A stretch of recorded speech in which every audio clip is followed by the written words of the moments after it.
আসসালামু আলাইকুম, সবাই কেমন আছেন? আজকে আমরা জানবো যে জেএনএ যেহেতু এই পিএনজি পিডিএফ ফাইল কাজ করে না, তো পিএনজি এবং পিডিএফ ফাইলগুলোকে আমাদেরকে জেপিজিতে কনভার্ট করে দিতে হবে। তো এটা কিভাবে করবেন?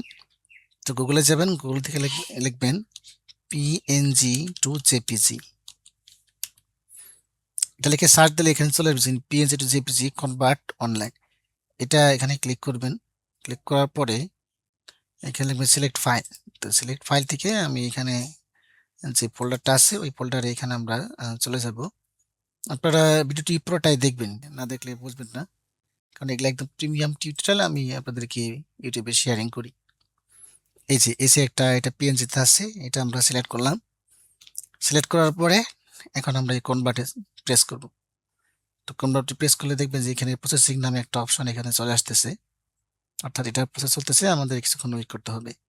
আজকে টিউটোরিয়ালে দুইটা জিনিসই আমরা আলোচনা করব। এটা হচ্ছে যে এই পিএনজি থেকে জেপিজি এবং দুইটা নকশা আলাদা দুইটা ভিউপোর্টের মাধ্যমে জেএনএ কিভাবে দেখা যায় সেটা আমরা এখানে দেখব। আমাদের এটা কাজ শেষ, অর্থাৎ পেজ থেকে যে পেজ চলে আসছে। তো এখানে আমি এই সেভ অল এইখানে আমরা প্রেস করব। তো দেখেন যে আমার যে জেপিজি ফাইলটা সেটা কিন্তু এখন আমার হয়ে গেছে, জেপিজিতে কনভার্ট হয়েছে। আর এটা এই যে সিএনসি ট্রেনিং টুডি নামে এখানে আমার এখানে সেভ হয়েছে।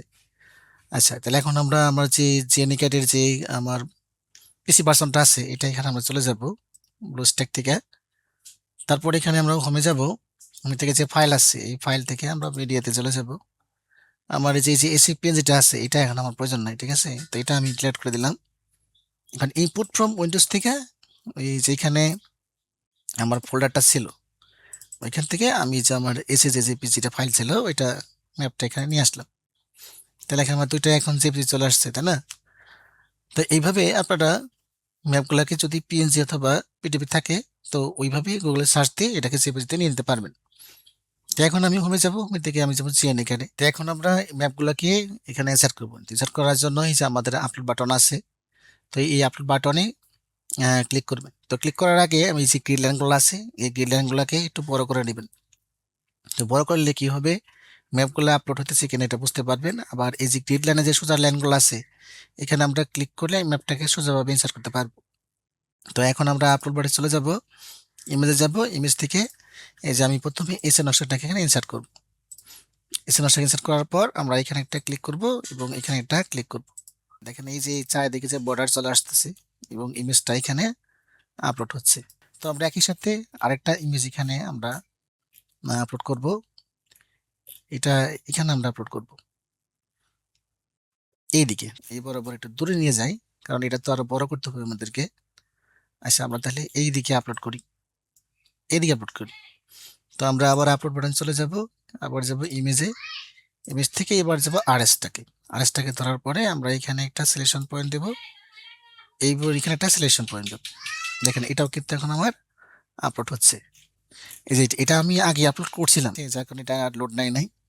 তো এটাকে এখন আমি ধরলাম, ধরার পরে এর স্কেলটা ঠিক করতে হবে। এর স্কেলটা হবে 3960। এখানে আমরা স্কেলের মান 1 আছে, তো এই একটাকে কেটে দিয়ে আমরা এখানে বসাবো 3960। বসানোর পরে এটা ব্লকে দিয়ে দেবো।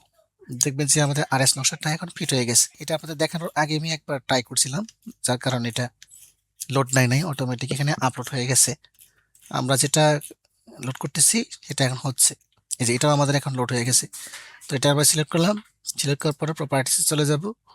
প্রপার্টিস থেকে আবার ওইখানে যে আমাদের একের যে মানটা আছে, স্কেলের মানটা যে 1 আছে ওইখানে আমরা এখন যাব।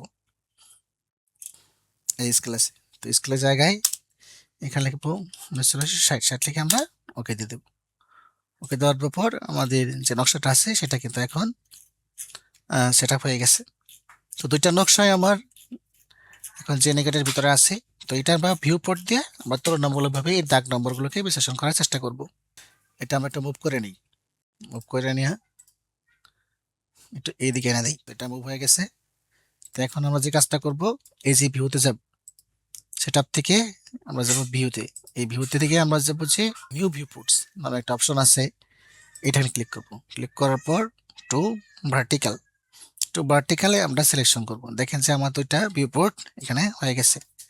তো এটা একটু আমরা জুম করে নিই, কারণ আমরা মনে করেন যে এই যে দাগটা আছে 950, এইটাই যে পিলারটা, এইটা এখন আমরা সিলেকশন করে দেখবো যে এই দাগটা আর এসি, এটা তো আর এস নকশা, তো এসি নকশার থেকে কতটুকু হয় এটা আমরা এখন দেখব। এই দেখেন এটা আমার এসি নকশা, তাই না?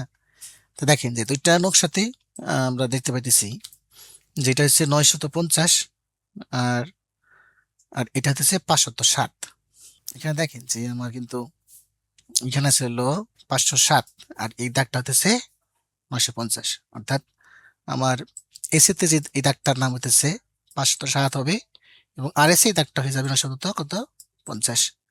তো এইভাবে যে কোনো দাগটা যদি আপনি বের করতে চান আর এস এবং এসি নকশা, তাহলে আপনার খুব সহজে এটা বের করতে পারবে। যেমন ধরেন এখানে একটা দাগ নাম্বার আছে, এটা কত 40, তাই না? 40 আমরা এখানে রাখলাম। আবার এটাকে যদি এখান থেকে দেখি, দেখেন এটা কিন্তু আমাদের এই দাগ নাম্বারটা হয়ে যেতেছে কত 201। তো এইভাবেই আহ আমরা আপনারা দাগ নাম্বার এখানে পেন্টাগ্রাফ ছাড়াই চিন্তা করতে পারবেন। তো ধন্যবাদ সকলকে, দেখা হবে আগামী টিউটোরিয়ালে। সে পর্যন্ত ভালো থাকুন।